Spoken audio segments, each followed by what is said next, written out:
Will artificial intelligence lead to more misinformation and confusion in this upcoming presidential election cycle? Well, most American voters seem to think so. This is according to a new poll from the Associated Press. The poll finding 58% of adults think that AI will increase the spread of false and misleading information during the 2024 election. The pessimism towards AI coming on the heels of the first International AI Safety Summit, where world leaders convened to determine how to best contain the risks from the rapidly advancing technology. We're going to bring in Niall Stanage, White House columnist for The Hill, to talk more about this. Niall, it's good to see you again.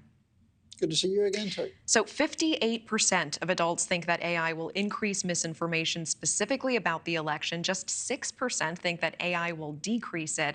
How dangerous is this? How will this impact voter turnout and trust when we already know a lot of Americans are disillusioned? They are cynical about our political culture and process.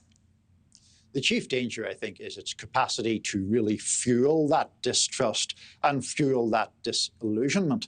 Your previous guest quite rightly linked this AI to the broader issue of misinformation. And we know that is a huge problem already for all kinds of reasons. Social media, a breakdown in trust in traditional media and objective fact-checking. There is a very fertile atmosphere for misinformation to take root. You put into that fertile atmosphere these seeds of disinformation from AI, and you're in really quite a bleak situation, I think. You know, 83% of poll respondents say that they think it would be bad for presidential candidates to use AI for political ads.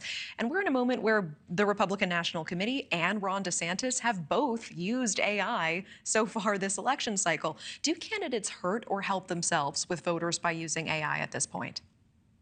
Broadly right now, I think they hurt themselves unless it is very obviously defensible for some reason. In the ad that Ron DeSantis promoted, the former President Donald Trump was shown hugging Anthony Fauci, which he had not actually done, or certainly not done in the way that that ad presented it. There was naturally enough blowback against that ad. And I do think that politicians have to be very careful that they're not seen willfully misleading the public. I think there is already all the skepticism that we just talked about. And if you're seen to be simply manipulating images to sort of hit an opponent or to undercut or kneecap an opponent, I think there's a real risk of that blowing back against the person who's running or promoting the ad. Yeah, and there's creation of content, but then there's also these chatbots, and many AI experts are warning against using AI chatbots for reliable information. They can confabulate and hallucinate and make things up and lie. Only 30% of adults actually have ever used an AI chatbot at this point. That number is going to change drastically this time next year, I'd imagine. But will voters be relying on AI chatbots in the 2024 election cycle? Is this a valid fear, or are they more likely to continue to rely on traditional sources of information, news, family and friends, et cetera? Right now, it seems to me they're more likely to rely on those traditional news sources. And you mentioned family and friends. That has traditionally been the most effective vector for getting information out to people. People, naturally enough, believe those closest to them. So I don't think things like chatbots are that big yet. But I also don't want to get into the situation where you and I are having the equivalent of that conversation. Was it Katie Couric talking about the internet? I was just thinking about that and being like, what's an email? What's the internet? No one knows. This is going to come back to haunt us, Niall.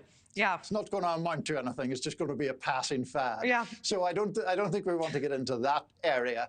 But I don't think right now chatbots are a huge element of the political scene. Oh, this is not going to age well, I can already tell. This is going to come back to bite us by February of next year.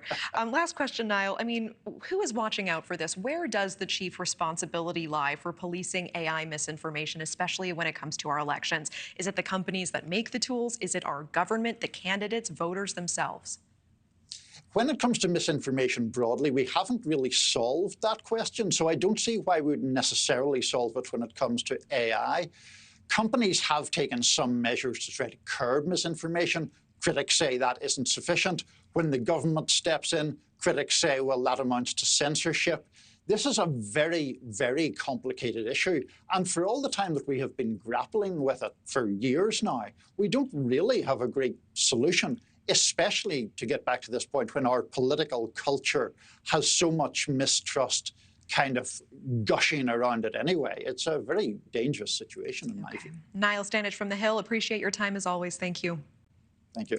Thank you for watching. Go to newsnationnow.com to find News Nation on your television provider. And don't forget to click the red subscribe button below to get more of News Nation's fact-driven, unbiased coverage.